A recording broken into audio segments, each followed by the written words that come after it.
Guys, gawin nyo lang ito na mas malawak pang marating ng inyong mga videos, guys.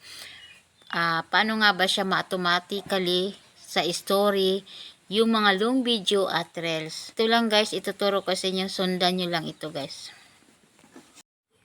So guys, ito lang. Pindutin nyo lang yung button settings sa account nyo. Then, hanapin nyo yung media.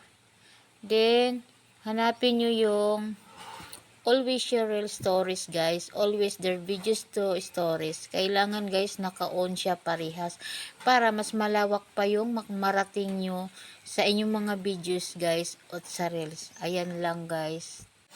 So, ayan guys. Sana nakatulong ako.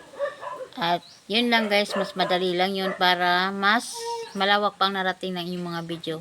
Kaya yun lang guys. Thank you so much.